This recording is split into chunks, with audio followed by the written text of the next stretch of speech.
Magandang hapon po sa inyong lahat. Samahan niyo ulit kami hanggang alas 3 para sa balita at balitaktakang dito niyo lang madidinig. Promise! Ako po, si Denise Tan. Balitaktakan talaga. Napaka lalim ng iyong pananalita. Magandang binibini. Pero, syempre, Lourdes Vera po sa tumitinding banata ng US-Israel kontra Iran na nadadagdagan pa ang mga damayan, sabi ng Malacanang, 4-day work week daw ang kailangan. Ay tinitingnan sa mga opisinang pribado at sa pamahalaan at bahagi daw ng paraan para makatipid sa kuryente at iba pang mga pagkakagastusan. Work from home setup daw ay kasama din dyan, pero isang bagay lang ang may kasiguraduhan. Hindi kami kasama at kayo-kayo lang yan. Yan dito ko na sa programang Mainit ang Studio sa dami ng lights. Sacrifice comfort for beauty. Ito na po ang Afternoon Delight.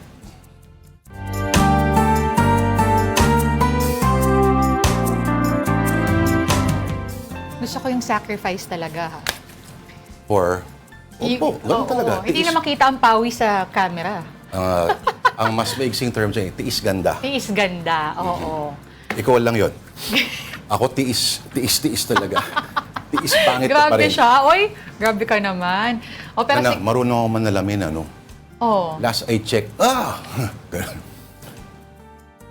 I beg to disagree. And I'm sure madami John tayong Lloyd viewers Cruz nung hindi nag-aahit. Malayo pa rin eh. Ay, nako. Sige na nga. Eto, Huwebes nga po today, as we mentioned, ika-5 ng Marso 2026. Kamusta naman po ang araw na ito? And how has your week been so far? Alam Madaming mo, nangyari. Itong record na pinakamainit Init nga. sa araw na, sa taon na to. At sa bandang Palawan daw, ang area na talagang ang temperatura ay andun na.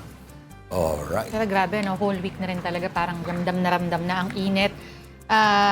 Hindi naman tirik ang araw sa labas. Parang hininga ng may lagnat. Ganon ang description. Alright. So, unahin na natin na napakaraming nangyari kahapon. Marami pa ring mangyayari ngayon. Okay. So, saan tayo magsisimula? Sa Kongreso muna, partner. Alright, the House Justice Committee has formally directed Vice President Sara Duterte to submit her verified answer to 2 impeachment complaints within 10 days. And that's after the panel found the complaints sufficient in substance. And for the details, let's talk to our mobile journal. Sa Kongreso, si Arles de los Santos. Arles, pasok! Lord at Denise, ngayong araw nga ay naibigay na yung notice sa Office of the Vice President kaugnay doon sa impeachment complaint laban nga kay Vice President Sara Duterte matapos nga na makita ito na may sufficient in form and substance ng House Justice Committee kahapon sa isinagawang pagpupulong nito. Sa larawan na ipinakita kanina ng Kongreso ay naibigay na nga o na-transmit na sa Office of the Vice President yung papeles na naglalaman nito at binibigyan ang OVP ng 10 calendar days para nga magbigay ng tugon kaugnay dito at hindi ito pwedeng ma-extend. So kailangan talaga nila magbigay ng sagot agad-agad. Kung matatandaan natin kahapon, nung nagkaroon nga tayo ng pagkakataon na makatapanayam, even just a quick interview si Vice President Sara Duterte, at least for her, hindi nga nila prioridad o pinagpupukusan itong impeachment complaint laban sa kanila dahil ayon sa kanya ay abala ang kanyang opisina sa dami ng trabaho na kanila pinagpupukusan at hindi nga yun just generally yung kanilang prioridad. But still yesterday we saw na naghain nga siya ng perjury complaint laban kay Madriaga na umano'y bagman nga nito at former aide. Nakasama nga dito sa mga grounds for impeachment yung affidavit nito na ipinasa sa Office of the Ombudsman noong November 29 but na-approve na yung affidavit mismo ng December 2025. Lord at Denise. Arles, anong mangyayari kung hindi siya nag-submit ng tugon? Ang mangyayari, Lord, ay magkakaroon ng legal consequences. Itong magiging impeachment laban sa kanya. It is possible na yung hearing kasi, yun yung pinakaisa sa critical dito na kung hindi man siya humarap o hindi siya tumugod dito, baka doon siya magkaproblema. Pero meron namang separate team yung kampo ni Vice President Sara Duterte kaugnay niyan, si Atty. Powa nga na humaharap sa publiko patungkol dyan at huling update naman ay so far naghahanda sila para dito pati na rin yung mga testamento nila para nga siguro no in a way kalabanin nga at patunayan yung innocence ni Vice President Sara Duterte kasama ng ilang mga technical grounds na kanilang isinasay. Arles, ang magiging pagdinig ba ay nakadepende sa kanyang tugon? O whether may tugon o wala, tuloy pa rin ang pagdinig? Well, Lord, nakadepende talaga yan no, sa magiging tugon niya. Kapag dito kasi nakalagay no, yung kanyang failure, pag yung failure daw, failure on your part to file the verified answer within the period herein provided shall be deemed a waiver of your right to file the same, and you shall be considered to have interposed a general denial to the allegations contained in the impeachment complaint. So parang yung normal na korte natin, no, kapag hindi nagain yung isang akusado ng guilty or not guilty plea, automatiko na parang non-guilty na agad, no, yun yung ihahain ng korte because yun yung magiging process nga, no, yung proof, kailangan ma-prove, no, na guilty yung isang individual para nga ma-pronounce no or makumpirma na siya ay may kinalaman doon sa crime, and almost no the same routine or move no yung dito naman sa impeachment complaint laban kay Vice President Sara Duterte. Parang kay Bong Revilla.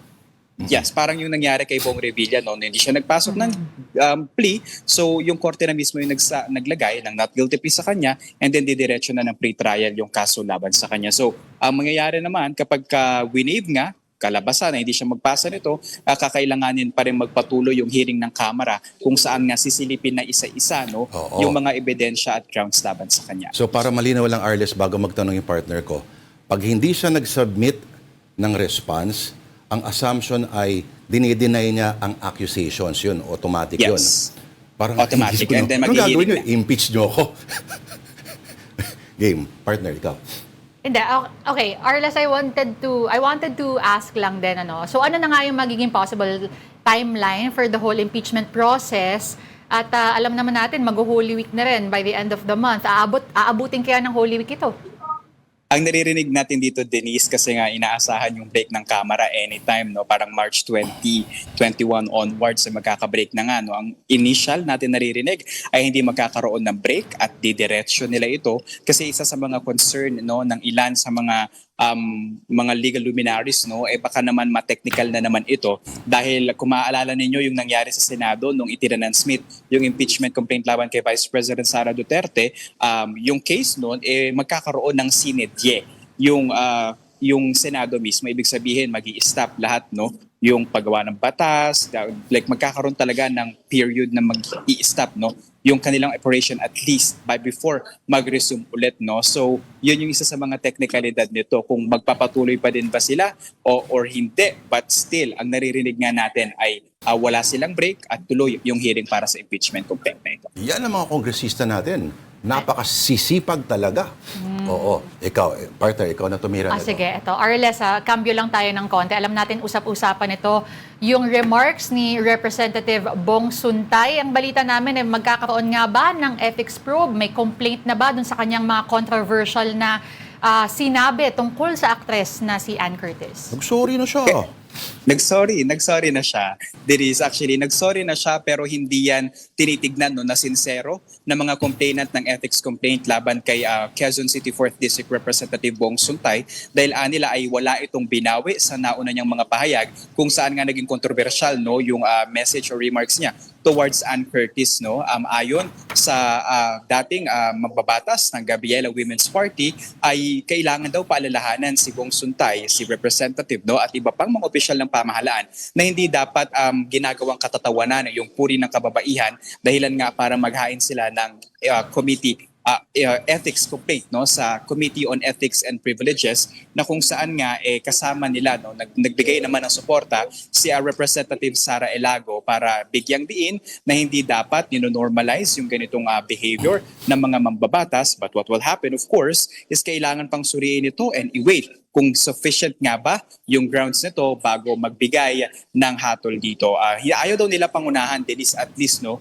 kung ano nga ba yung gusto nilang maging parusa dito kay Representative Bong Suntay no. Pero siguro kung meron man daw yung mga pwede nga ay yung suspension community service, iba pa yung usapin ng criminal charge, nakadepende na daw yun no, sa abogado ni Ann Curtis at sa actress na mismo kung idediretso pa nga ba nila doon na hanggang sa ngayon ay hindi pa tayo nakakakuha ng pahayag mula sa actress. Na-imagine mo ba nag-community service ang isang Congress? Hindi, pero alam mo, di ba may nag-suggest na mag-take up siya ng parang gender sensitivity program? Ayaw niya. Oo. Yes.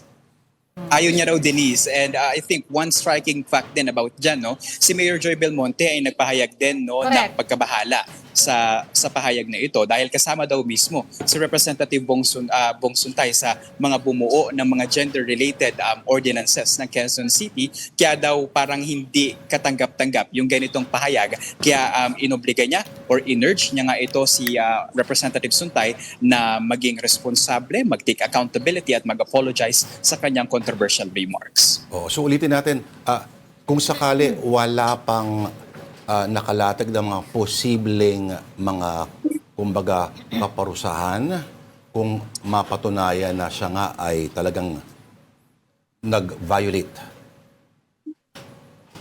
Sa ngayon, Lord, wala pa. Wala pang solid grounds. Wala pang certain na pwedeng parusa na pwedeng ihain sa kanya, no, pwede lang daw yung mga posible, at least, no, yung posible pa lamang. Kasi kailangan pang upuan ito ng Committee on Ethics and Privileges, kung sapat nga ba yung mga basehan sa reklamo, and then later on, dadalhin kasi ito ng plenaryo, kagaya ng ginawa kay Representative Kiko Barzaga, kung saan nagkaroon ng ilang mga motion at mga hakbang, no, yung mga mambabatas, and then later on ay nagbotohan sila na magkakasama kung saan naging back-to-back nga yung naging suspension ni Barzaga. So we will see kung parehas nga ba yung mangyayari dito kay Representative Bong Suntay, at syempre, kung hahatid, kung dadating ng mga patawag ng Committee on Ethics and Privileges. Kung ako, if only for yung hirit na, tingnan mo, effective yung... Oo nga, no? But then, sabi niya, yung media daw kasing nabibigay ng atensyon, gusto niya naman pala yung sadya naman pala yun. And that way, effective daw. Kasi Oo. nag-bring ng Well, here we are. Only for that, tingin ko dapat mag-suffer siya matinding penalty. Pero nako, speaking of suffer, ang latest sa anti-political dynasty bill o yung substitute bill, kasi maraming ang Makabayan Block ay talagang out na kami dyan at talagang walang maaasahan yata talaga dito sa bill na nakapasa. Ay watered down daw masyado kasi Arlish. Tama ka dyan, Lord, no? Kung saan nga itong Makabayan Block kasama si Minority Leader, dating Minority Leader Representative Ege Erice ay withdraw na yung kanilang mga bills, no, na inihain para nga tuldukan itong political dynasty daw na nangyayari sa bansa, no? Doong isinagawa yung committee hearing ng suffrage and electoral reform, no, pinahayag naman ni Representative Ege Erice yung kanyang pagkadismaya nga. Sa aniya ay 39 years na pagsasawalang bahala ng Kamara sa mandato ng 1987 Constitution na tukuyin kung ano nga ba ang political dynasty nang sa gayon ay hindi maging monopolyo yung kapangyarihan sa ilang mga political family lamang at maging equal o maging pantay yung karapatan ng publiko na makapumuno sa kanilang mga nasasakupan, no. Sa kanila ayon kay Representative Erice, hindi nga raw nito actually tutuldukan yung political dynasty sa bansa dahil yung mga fat dynasty daw ay magiging bundat pa dahil in paper, Lord, no, pwede sabay-sabay 5 mga mambabatas o 5 mga personalities, no, political personalities yung pwedeng tumakbo. Isa sa national, dapat isang family lang yung maglalaban at pwedeng tumakbo, and then pwede yung isang president, isang vice president, isang senator, and then pagdating sa kongreso, kung 4 na distrito yan, kung meron kayong tigi-isang kapamilya doon, pwede pa rin kayong magkakalaban, tumakbo sa magkakaibang distrito na to, no? And then sa municipal naman, yung pwedeng isang mayor. So parang kwenta nga, parang pwedeng 5 to 7 na mga miyembro ng isang pamilya lamang, no, yung pwedeng sabay-sabay na tumakbo. Kailangan lamang daw masiguro kasi na hindi nagfo-fall sa same political unit yung kanilang kandidatura, no, na ayon nga kay Erice, mas parang legalize lamang ng political dynasty sa ating bansa. Pero mabilis na kumambyo itong si Representative Adyong na committee chairperson ng suffrage and electoral reform na sinabi na wala pa naman daw kasing definisyon kung ano nga ba yung political dynasty sa bansa at ito pa lamang yung unang beses. Kaya sa mga nagsasabi daw na watered down o mahina itong House Bill 677 na magiging working draft ng Kamara sa Anti-Political Dynasty Bill ay hindi niya raw alam kung saan nanggagaling yung opinion na yon, pero naniniwala siya na this is a step towards progress, no? Malaking hakbang na raw para nga tuldukan yung political dynasty sa bansa. Wow. Okay, para dinescribe lang nung bill yung nangyayari ngayon. At saka, wala pang definition, 39 years na. Kailan pa natin Yes. iaano yan? Hindi kasi nung in-interview isa sa mga framers ng Constitution, si Christian Monsod, nagtiwala siya na ang darating daw na mga mambabatas ang siyang may talino at ang may moral, kumbaga, fiber para i-define as maybe defined by law. Kasi pinaubaya sa mga Future. kongresista. Oo. Ang hindi niya alam ay masyado niyang either Na-overestimate niya yung sabi niya, I overestimated the greed of the Filipino. Ayun. Opo. Or in-underestimate niya pala yung greed ng Pinoy. Yun ang hindi niya inakala.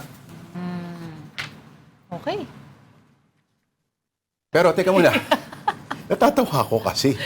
Oo, parang siguro akala. Hindi, kasi 87, lahat doon mataas yung euphoria pa noon. Oo. We will be building a better society, mga ganyan-ganyan. Lo and behold, sa susunod, linawin na ang lahat kasi. So, sa House Leader, meron pa nakakatawa, may isa sa bagay ng panukala daw posible ay i-declare mo sa COMELEC na sa pag-file mo ng candidacy ay hindi ka lumilik o hindi ka bahagi ng lumilikha Political dynasty. ng dynasty. Oo. I'm sure, honest na honest ang mga mambabatas natin. Pag sa mga ganyan, hindi sila talagang pwedeng pagdudahan. Pero sa House leaderships naman, bakit napalitan? Si Caloocan Representative Edgar Erice, pinalitan bilang Senior Deputy Minority Leader ni Leila de Lima at sino-sino pa ang mga napalitan o napatanggal. Well, at this, Lord, sa narinig natin, no, nangyari yan after nga nung naging pahayag niya doon sa opinion niya doon sa posisyon, sa kaugnay pa rin doon sa Anti-Political Dynasty Bill. Kasi meron siyang naging pahayag doon na kung saan inihayag niya yung kanyang pagkadismaya nga no, sa naging hakbang ng Kongreso dito sa working draft na pinili at yung consolidation ng 25 bills na ngayon ay nakabinbin dito sa Kamara. No? Ayon sa kanya, pinangako daw kasi ni Pangulong Bongbong Marcos yung pagpaprioritize ng mga batas, kagaya na lamang ng Independent People's Commission, yung paggawa ng batas sa Anti-Political Dynasty Bill at yung pagpapakulunga sa mga individual na nauugnay doon sa flood control projects. Pero hanggang ngayon daw ay walang gumugulong na maayos at konkreto na mga aksyon dito, no, na nanatili daw na mga pangako lamang ito. Meron pa siyang payag na yung Bongbong Marcos daw or yung BBM, hindi na raw yun yung kahulugan noon. Ayon sa kanya ay bola-bola Marcos na raw. No? So may mga naging reaksyon dyan. Of course, yung mga mambabatas na later on nga ay nakita natin na napalitan ni mamamayang liberal, Party List Representative Leila de Lima, itong si Erice sa kanyang posisyon bilang Senior Minority Leader. Yung sa ibang mga napalitan na bahagi o mga leader ng Kamara, aabangan natin, Lord, kung meron pa nga bang mga susunod. Kasi so far ngayon Thursday, walang session, plenary, kahapon yung last. Abangan natin next week kung ano pa yung mga pwedeng development. But we have a confirmation na magkakaroon nga ng interview si House Committee on Suffrage and Electoral Reform Chairperson, Zia Alonto Adyong bukas. We will see kung ito nga ba yung patungkol sa political dynasty na mainit pa rin pinag-uusapan. Hindi ni Congressman Erice, no? Naniwala siya. Malamang naniwala din yan sa 25 pesos na bigas. Anyway, may tanong ka ba kay Arles? Okay na. Pasalamat na tayo. Arles de los Santos, ang ating mojo sa Kongreso. Thank you, Arles. Dami naniwala dun yung sa bigas. May naniwala rin sa unity. There's a sucker born every day, ika nga ng Alright. Barnum. Okay, meantime, here are more stories we're watching this Thursday. Philippine headline inflation rose to 2.4% in February 2026. That's up from 2% in January. The Philippine Statistics Authority said the faster inflation was mainly driven by higher prices of food and non-alcoholic beverages. The sector posted a 1.8% inflation rate and accounted for 65.6% of the overall increase. The National Security Council has confirmed an investigative report uncovering a, quote, serious national security matter. This involves alleged espionage and foreign-directed malign activities linked to the People's Republic of China. The NSC said several Filipino nationals have been identified, admitted their complicity, and are now cooperating with authorities. Former Senator Sonny Trillanes has filed criminal complaints against lawyer Levito Beligod, former Congressman Mike Defensor, Jay Sonza, Lorraine Badoy, Kathy Binag, and 18 former soldiers. The group earlier accused Trillanes of taking money from resigned Congressman Azal Dico to fund international criminal court operations. Trillanes filed cyber libel and incriminating an innocent person complaints against Beligod. There are also separate cases against the other respondents for allegedly spreading false accusations plus perjury charges. Trillanes called the accusation a pathetic lie meant to distract from ICC proceedings against former President Rodrigo Duterte. Some countries in the Middle East have partially reopened their airspaces amid regional tensions. France, Germany, the Netherlands, Spain, and the United States have chartered special flights from countries including Jordan, Saudi Arabia, and the United Arab Emirates. Meantime, nearly 300 Filipinos repatriated from the region have arrived in Manila. The Department of Migrant Workers said the repatriates received financial aid and other support. And Israel will recognize slain Filipina caregiver Marian de Vera as a terror victim following a missile attack in Tel Aviv on February 28. Israeli Foreign Minister Gideon Saar conveyed his condolences to Philippine Foreign Affairs Secretary Maria Teresa Lazaro. He also assured that de Vera will receive state benefits equivalent to those given to Israeli citizens. Meantime, the Senate Committee on Migrant Workers held a hearing earlier today. And for the details, let's talk to our mobile journalist, Merymon Reyes. Merymon, okay, ano-anong tulong ang napag-usapan para sa mga Pinoy sa Middle East? Nagkaroon ng pagdinig kasi kanina, tama?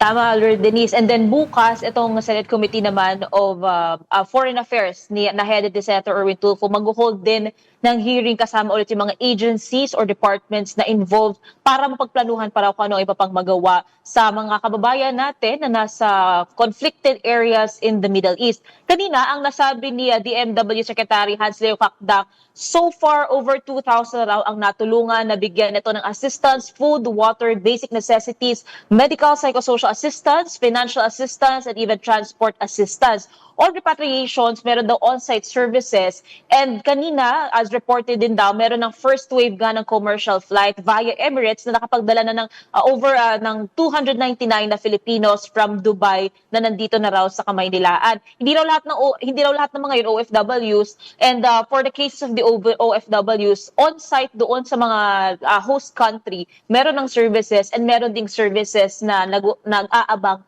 para sa kanila dito para matulungan sila. May susunod pa raw na round or wave of assistance, pero ang kinoconsider daw dito yung safety and security given na yung ilang airspaces medyo mahirap pa or sarado ito para makadaan.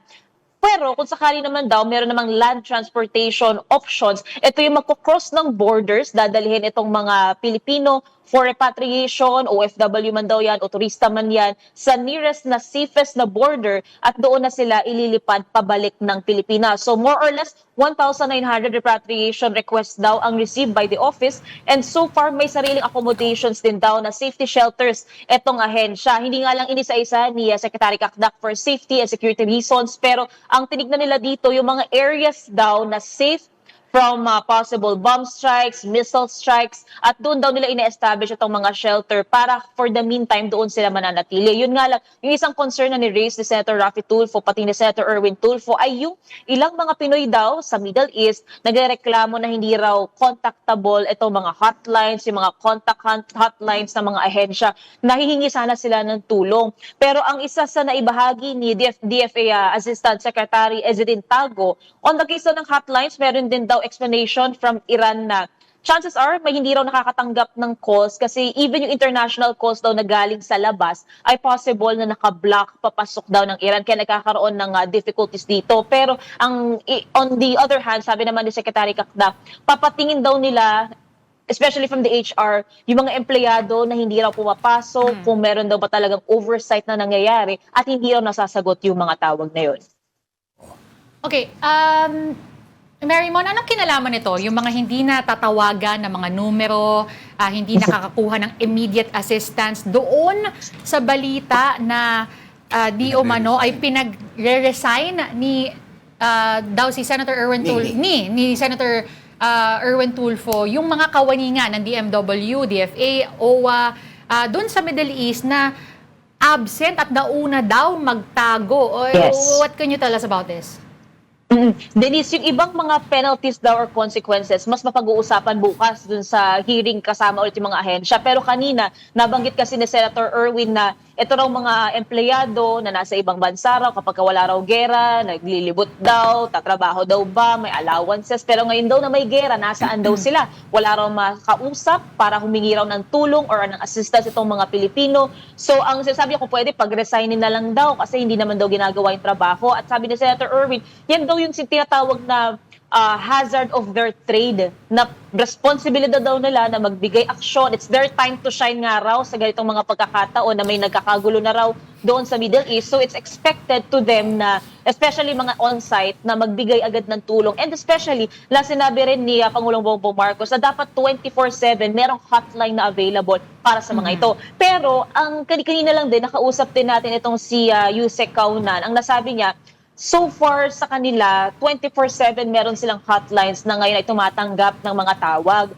Ang tinitingnan nila dito, yung mga off-sites yung nasa ibang bansa naman na baka may nagkaroon din ng problema on that case, or kung may mga empleyado talaga na hindi ginagampanan yung kanilang mga papel. So, ang sinasabi si Senator Tulfo, kung pwede pag-resignin na lang daw nila dahil hindi naman ginagawa yung mga trabaho nito. Whereas, ang mga gabinete naman daw, meron namang ginagawa, yung implementation daw nito sa mga opisina ang nakikitang problema. Okay, Marymon, bago tayo lumipat ng topic, balikan ko lang ulit yung sinasabi mong assistance that would be given to our kababayans that will be repatriated. Kasama ba dyan yung, syempre may financial support, pero meron din ba yung mga psychological support and assistance that would be given to them given yung sitwasyon na pinanggalingan nila?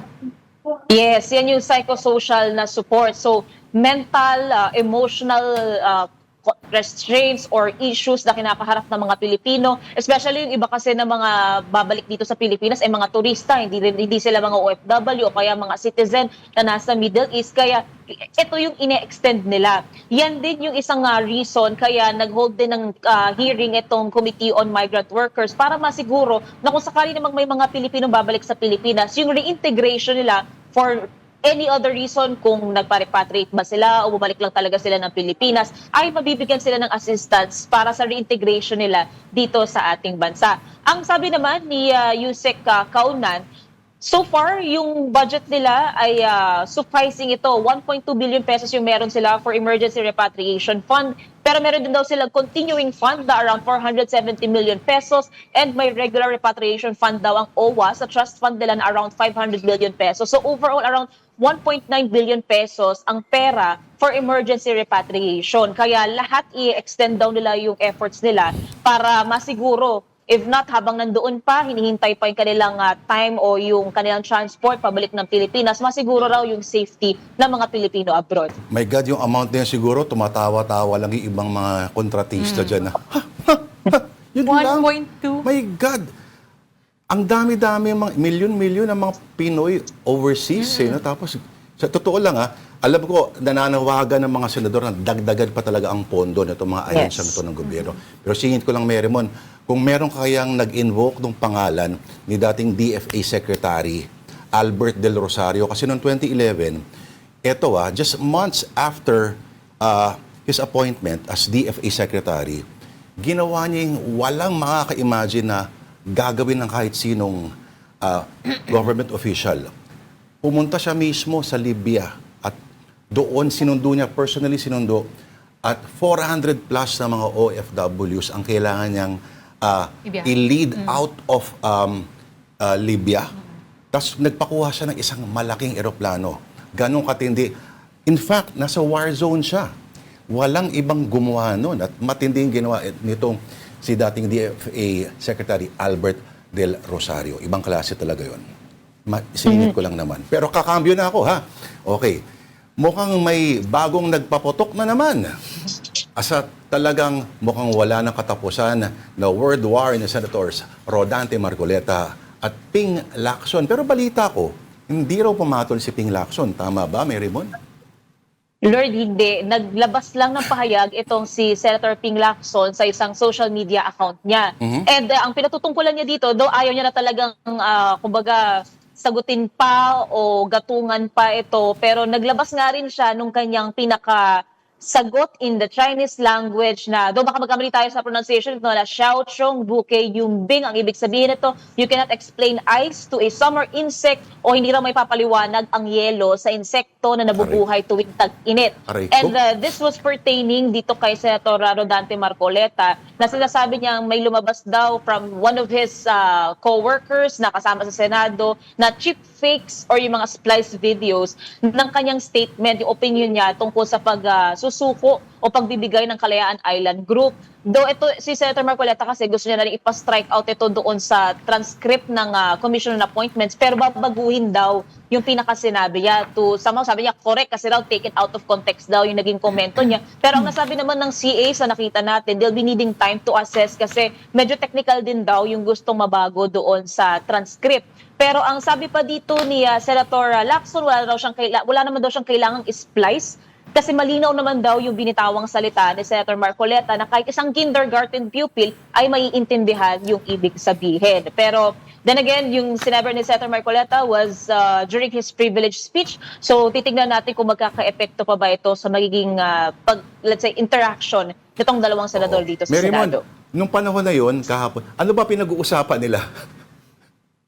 Actually, halo-halo kasi part ng agenda kahapon yung tungkol sa anti-political dynasty law na for interpellation, yung Senate resolution, minority resolution naman against extraordinary rendition, and then yung privilege speeches nakahiwalay kasi ito. So nakapila din doon si Senator Marcoleta. So yun yung pagkakahati-hati ng mga agenda. So kung ano yung laman ng privilege speech, it stands on its own, and then kung magkakaroon na, kapag i-refer ito sa committee, we'll see it sa mga susunod pa na plenary session o kaya naman committees who will take up kung merong concern na involved. Oo. Sayang, ano? Tatanong ko nga kapag pinag-usapan daw, isang problema raw sa anti-dynasty, tinanong ng Senator Ping kung paano yung mga nagli-live-in daw, di ba? Ito ba, paano mo Yes. i-consider yan? At ang Ano ang nasabi dyan ni Senator Risa, dun sa nakikita niyang version niya, kapag kahit hindi kasal, basta mayroong cohabitation or nagpapakilala sila or presenting sila as a couple, mukhang magiging sakop din ito ng anti-political dynasty law. Pero then again, she's paano still pag open nag-LQ? sa magiging opinion. Paano pag nag-split, di ba? Problema rin yun. Oo. Yes. Pero pinakamahalagang development dyan ay yung pagpasa ng batas dismantling the optical media board. Pero nako, mukhang nagkamali sila kasi parang babalik yata ang mga optical na mga readers. Pero mamaya pag-uusapan natin yan. Pero salamat sa iyo ang ating mojo sa Senado, si Mary Mon Reyes. Thank you, Mary Mon. Alam mo gagawin natin ngayon? No. Papaypay muna tayo. Pero bago natin gawin yan, time out muna. Marami pa kaming kwento sa inyo. Magbabalik po ang Afternoon Delight. This is AP News Minute. A diplomatic tussle between the United States and Spain over the war in Iran intensified Wednesday when the governments exchanged contradictory statements over the possible use of Spanish military bases by American armed forces for operations in the Middle East. A U.S. submarine sank an Iranian warship in international waters, says Defense Secretary Pete Hegseth. As the U.S.-Israeli war on Iran spiraled, Turkey said NATO defenses intercepted a ballistic missile launched from Iran before it entered Turkey's airspace. The Trump administration formally nominated Kevin Warsh to be the next Fed chairman. Warsh's nomination heads to the Senate and is taken up by the Senate Banking Committee. Apple CEO Tim Cook promised a big week of product announcements, which has seen the introduction of a new budget-friendly iPhone trim, an entry-level MacBook tier, updated iPad Air models, refreshed monitors, and higher-end chipsets.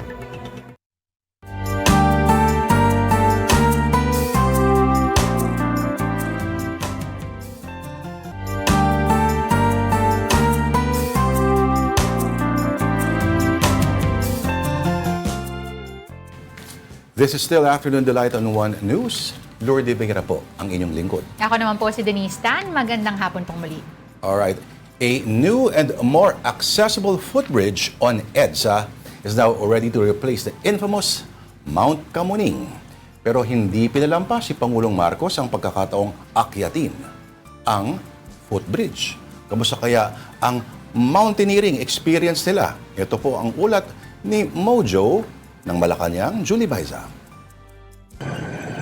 Mismong si Pangulong Bongbong Marcos ang sumubok sa tinaguriang Mount Kamuning Footbridge sa Quezon City, kasama ni PBBM, sina First Lady Liza Araneta Marcos, Presidential son Vinnie Marcos, DOTR Secretary Giovanni Lopez at DPWH Secretary Vince Dizon. Well, the old one is not very good at all. At saka, hindi mo ma-realize pag nandito ka sa baba, gumagalaw pala yan pagka may tumadaan. Kaya mas mabuti na ito. That's why the first time that we saw it, nung in-inspection namin, yung MRT, ay sabi ko talagang hindi practical yung kanilang ginawa. Pinagigiba na ng Pangulo ang lumang Mount Kamuning.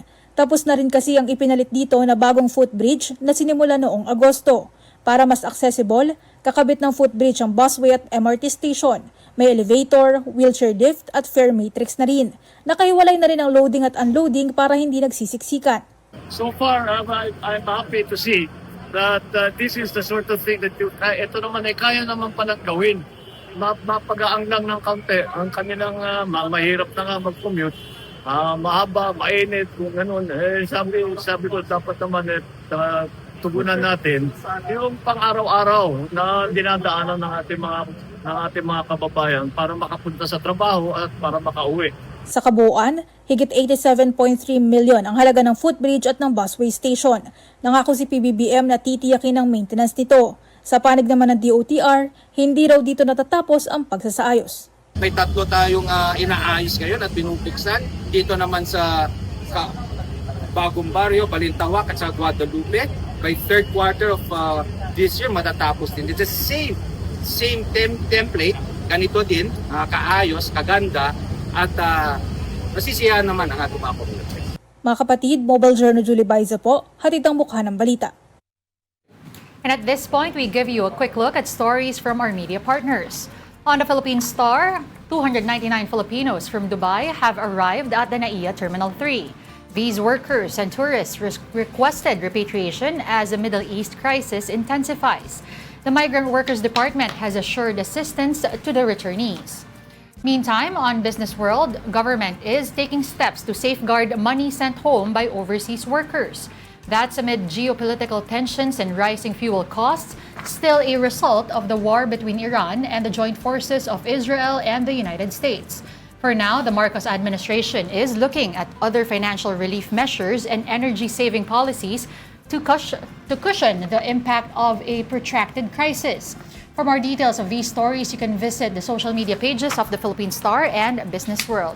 Do check out as well the social media platforms of One News PH for the very latest news.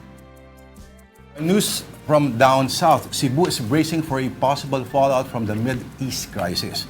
Yan at iba pang balita tulad ng bakit ang mahal daw ng basura ngayon sa Cebu in a manner of speaking. Kasama po natin si Dale Israel. Dale, go ahead Dale. Hapon, Lord and Denise. Pero let's talk about our neighboring province of Bohol first. The provincial officials there are taking early steps to protect the local economy from the possible effects of the Middle East conflict. Governor Erico Omintado has signed Executive Order Number 7, adopting a provincial resilience and resiliency framework to address its possible impacts. This order establishes how to prepare Bohol for possible oil supply disruptions, inflation, logistic problems, and economic uncertainty brought about by the conflict. Central to this initiative is the creation of the Provincial Interagency Task Force on Energy Resilience, or PIATF-EER, which will monitor fuel supply and prices, access food security risk, and implement measures to stabilize local markets. According to provincial officials, Bohol remains highly dependent on tourism, agriculture, fisheries, and remittances from overseas Filipino workers, making it vulnerable to this global instability. Yesterday, the Provincial Price Coordinating Council held an emergency meeting in Tagbilaran City to monitor prices of basic commodities. Representatives from major fuel companies such as Petron, Caltex, and Shell assured the province that there is currently a steady supply of petroleum products for more than a month. Major retailers in Bohol, such as BQ Mall, Altura's group of companies and Shoppers Mart reported that their inventories of basic commodities are sufficient enough to last up to 3 months. The executive order also directs government offices to implement energy conservation measures, including reduced electricity use. And meanwhile, the provincial agricultural office has also been tasked to strengthen local food production, promote backyard gardening, and ensure adequate supply in Bohol. Meanwhile, here in Bohol, in Cebu, back here in Cebu, Lord, we have some of the garbage problem here been solved actually, according to Mayor Mr. Archibald. The city's ongoing solid waste crisis here in Cebu has partially been solved, but according to Mayor Archibald, this decision to haul this garbage to the town of Malubinsan has helped worsen the trash problems, but more expensive than before. Since February, the city has hired a private contractor to transport this segregated and treated waste to a landfill located some 60 kilometers southwest of Cebu City. That's Alubinsan. The setup was introduced after regular dumping operations were disrupted by collapse and closure of the Binalay landfill. But according to the Department of Public Services, the city is now spending about 3,960 pesos per ton for hauling and disposal of the garbage. This amount covers tipping fees, truck operations, and manpower of the service provider. This is a big jump from the previous cost of around 1,100 pesos only while it was operating in Barangay Binalay. Mayor Archibald admitted that the current arrangement is putting pressure on the city's finances. In a recent press conference, he said it's very expensive and almost twice the amount. City officials also pointed out that only 517 million pesos have been allocated for solid waste management in 2026. But with this budget, they warned that sustaining the Alubinsan setup of throwing garbage there will be difficult in the long run. Because according to City Councilor Joel Garganera, that this arrangement continues, the total disposal expenses could reach up to 1.2 billion pesos per year in Cebu City. Despite the high cost, officials said the setup is necessary for now to prevent another trash crisis here in Cebu City. Back to you, Lord. And Masingit ko lang, Dil. Hindi pa ba, okay, bakit ayaw pa rin buksan yung sa Binalyo? May investigation pa rin ba? Yeah, I was gonna... Kasi they're saying the trash crisis is partially resolved, but the tragedy is unresolved pa rin until now. That's correct, Lord. And it's, sabi, hindi pa raw inaalaw DNR. They're actually the city councilors or the city council is asking for DNR to reopen the Binalay landfill, but the DNR has not yet answered on this request from the city council. All right. So, may tanong ka ba? Kung wala na, pasalamat tayo sa ating One News Cebu desk. Dale Israel. Thank you, Dale. Again, you're still watching Afternoon Delight on One News. We just need to pause for another break. We'll be right back.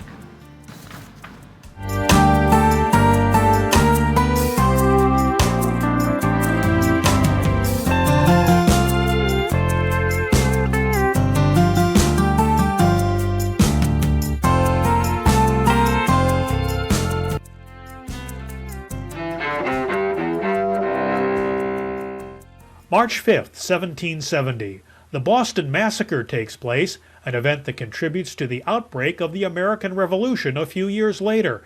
It happens when British soldiers in Boston, taunted by a crowd of American colonists, open fire and kill 5 people. 1946. In Fulton, Missouri, Britain's Winston Churchill warns about the Soviet Union's growing influence in Eastern Europe after World War II. From Stettin in the Baltic to Trieste in the Adriatic, an iron curtain has descended across the continent. 1953. The Soviet Union's dictator Joseph Stalin dies at age 73, ending a brutal rule of nearly 30 years that made Moscow a world superpower. Over? Did you say over? 1982. In Hollywood, comedian John Belushi is found dead of a drug overdose. He was 33. Belushi starred in TV's original Saturday Night Live and the movies Animal House and The Blues Brothers.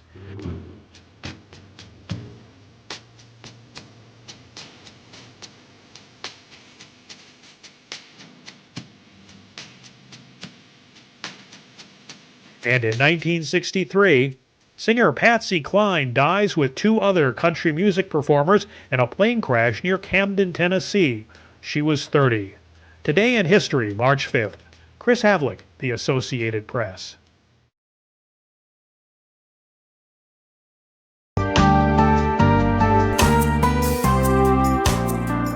Running era baka mo? May bagong jogging marker sa Quezon Memorial Circle para maisulong ang mas active na lifestyle para sa mga residente. New jogging markers have been placed at the Quezon Memorial Circle to encourage residents to become more active in commemoration of World Obesity Day in Quezon City. The informative totems within the park not only helps joggers monitor their progress but also helps raise awareness on the threat of obesity. We are having a turnover of the totem poles here at QMC, which contains science-based information about obesity and ways on how to become healthier. At first glance, it may seem like a simple feature, but it is empowering as it helps in goal setting. When we design cities that encourage movement and self-monitoring, we make health the easier choice. According to Dr. Biboy Molano, efforts to combat obesity in the city must shift from curative to preventive because of the risk involved. He says being overweight can lead to more serious diseases if not addressed. In our Quezon City Health Department, our ratio stands in 1:7 people. Meaning, isa sa 7 20 years old and above na pumupunta sa ating mga health center ay natagpuan natin na obese or overweight. Mataas na yung risk factor niya, meaning pwede mag-develop ng high blood, ng diabetes, pwede mag-develop ng chronic obstructive pulmonary disease. The initiative builds on the Quezon City government's efforts to help in the long-term management of obesity. This includes the calorie labeling program where residents can view the calorie count of food items in restaurants and food delivery apps. Quezon City Mayor Joy Belmonte also says she is focusing on turning public spaces in the city into areas that encourage movement.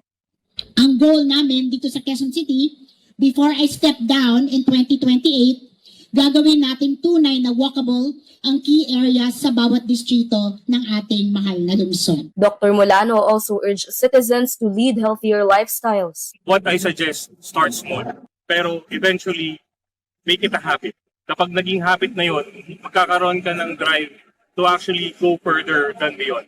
Kapatid Fatima Baduria, We Are One News. Yan. Jogging plus calorie counter. Pag hindi ka pa pumayat, ewan ko na lang. And you're still watching Afternoon Delight.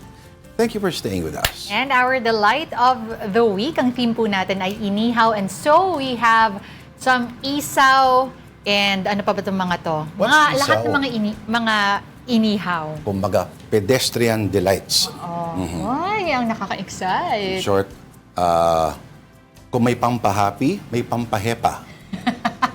And I like it. Oo, ako din. Enjoy ko to. Ay, mahilig ka ba sa mga ganito? Alam ko naman mahilig ka. Tinanong ko. Unahan Ew. ko na.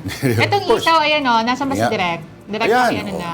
Alam mo, ang favorite ko dito dati, teka lang, tinatanggal ko sa stick, tapos binababad ko sa suka. Ay, grabe. Gawain ko rin yan. Ang Dapat lang sarap. maasim yung suka. Ha? Iba kasi hindi nandadaya, nagdadagdag ng tubig. Tikman natin. Ah, ganun. Dinadilute. Anong kahayupan na naman yun? Actually, natutunan ko lang yun sa nung college ako. Ganun pala yung style. So you make sausaw the suka You for a make long, long time. No, you make babad. Make babad. Oo, you just leave it there. Ayun. Ayan. Ito yung barsilog. Barsilog, oo. Barbecue. Hindi sinangag yan eh. Itlog. Garlic ko, no? There's some stories on social media. Siyempre, nakalimutan natin yung social media. Okay. One more time, direct. Here are some stories on social media. Okay, on the Philippine Star, a European Union agency has found a link between pollution, exposure, and mental health problems. Okay. Kahit wala yung pollution, nakakabaliw na talaga eh. Bakit kaya, no? Of course, ito yung mga elemento na negatibo, na physical. May epekto sa utak natin yan. Yung makaamoy ka nga lang ng usok eh, di ba? Yung tambucho na diesel talaga na, alam mong, panahon pa ni magsaysay huling chinun up. Yung Okay, merong studies kasi, ito nakalagay na it indicates that, nawala, pollution Ito, pollution, environmental noise, and chemical exposures, particularly during sensitive developmental phases of human life, are associated with increased risk of a range of mental health disorders. So, kasama daw dyan yung depression, anxiety, schizophrenia, and other behavioral disorders. Wait, developmental sa mga sanggol ba yan? Possible, di ba? Yeah, bata pa lang exposure na halimbawa sa Beethoven, sa mga musika ng Mozart, hindi yung Mga ano? may mga trap ako na iisip eh. Yung may mga what? Mga Billie Eilish. Tapos, Sige, go ako ahead. nade-depress ako tuwing may nagbibideo kay kaming kapitbahay na alam kaya nila na nabababaan yung pitch nung kanta. Oo nga, pwede naman Pwede sana. babaan yan, pero pinipilit pa rin nila. Alam naman nila hindi nila tatamaan yung chorus ng air supply. Kakanta pa rin. Pero yun, I guess, ang point. Ito meron lang part dun sa itong binabasa kong article, ano.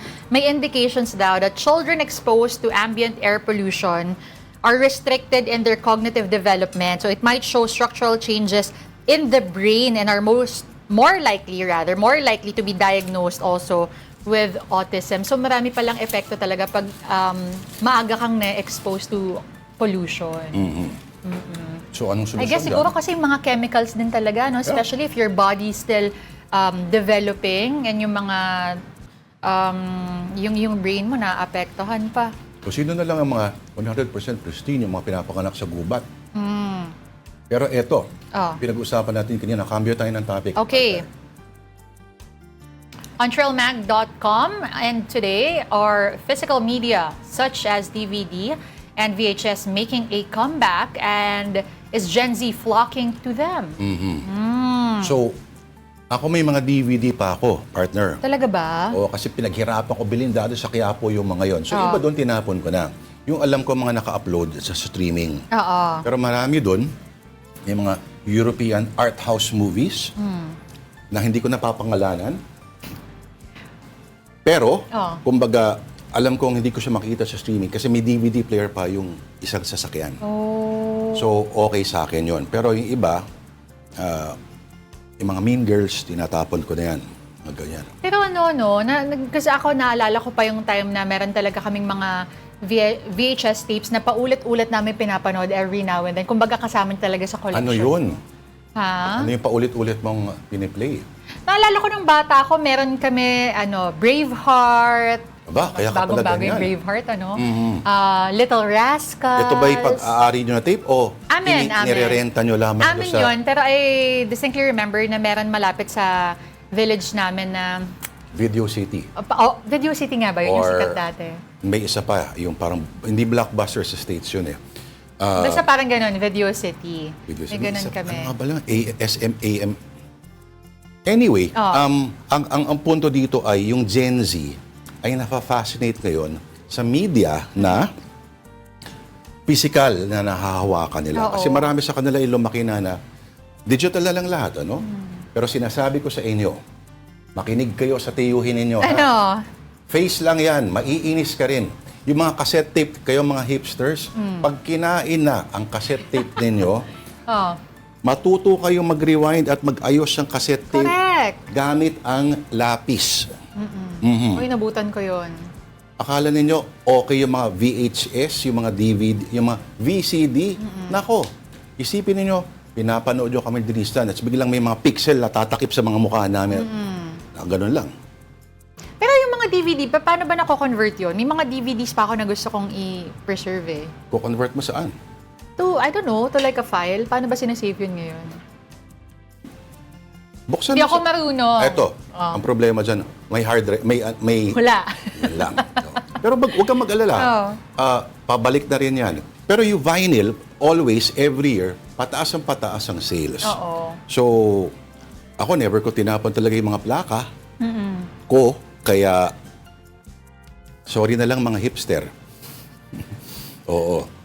Kasi mahal ang plaka ngayon. Oo nga eh. Ang nakakainis dyan, eto mga nagbebenta sa mga vintage stores. Hindi porke plaka yan, pwede nyo nang maningil, hindi presyo ng 100. Hindi lahat ng plaka ay pare-pareho, yung Same ibang value. basura. Oo. Ganon. Eh, nauuso rin kasi Kasalanan nagbebenta lahat ng mga diba? hipster ito. Kaya nagmamahal ang mga bagay na yan. Pag nadidiscover nila, no? Oo. Ay, nako. Lahat ng hawakan ng mga hipster, nagmamahal. Okay. Speaking of nagmamahal, batiin natin lahat na nagmamahal sa atin dito po sa Yep, sa Afternoon transition. Via live streaming on Facebook, YouTube, and on TikTok. Okay. O yan, Marion Ladja, hello. Tito Mike Policarpio. Hello, Prof. Mark Pasco. Tito Redel. Oo, Tito Redel. Tito, Ba't kinakalimutan mo yan? Hindi ko never ko makakalimutan si Tito Redel. Kailangan at ko pang Tita J. paalala eh. Hindi, oh. Tita J, no? Kakalimutan kayo. Hindi, naghahanap Di ba na lang ako nakalimutan ng ko tatay ko na si Erning. Oy, hi, Tito. Sino pa? Tatay ko na hanggang ngayon hindi pa rin marunong gumamit ng VHS DVD player. Kami ang mga remote control niya. Ganyan ang paglilipat ng channel. Ah. Totoo ba? Yung kasi di ganon. Noon, oo. Oo. Trabaho naman talaga ng mga bata yun Tatakikin ka lang dati. niya. Oo. Ikaw yung nasa tabi ng TV. Okay lang yun. Teka lang. Si Esperanza Corazon, nanonood sa atin. Si Jomar Canlas. John Centellieses, of course. Okay, Better Day 771 also watching us. Jinx 89 as well as Rodel Alcantara. Sino pa? Huwag nyo na ibalik, parang awa nyo na yung physical na yung ginagawa Ganun na TV. Oo naman, parang grade school pa Pero naman ako nung you'll never know, nawala yun. these hipsters, kung anong naiisip nila. Parang awa nyo na huwag na tayo bumalik sa VHS. VHS. Wala na kaming VHS. DVD na lang talaga yung parang pinaka-inabutan. Okay, Perfect Complex. Sino pa? John Marcanlas, nabanggit ko na ata. Alas 3 na daw. Ay, alas 3 na Sabi pala. ng relo natin eh. Okay. Bukas na lang ulit, Bukas na lang, bawi tayo. Okay, that will have to do it for us this Thursday, March 5. Thanks for watching Afternoon Delight. Ako po, si Denise Tan. Join us again tomorrow. Pero lang mga hipsters, 2 p.m. Ako po si Lourdes de Vera, kapatid. We are one news, all sides, all the time. And we say, Have a delightful afternoon. at unity pa rin.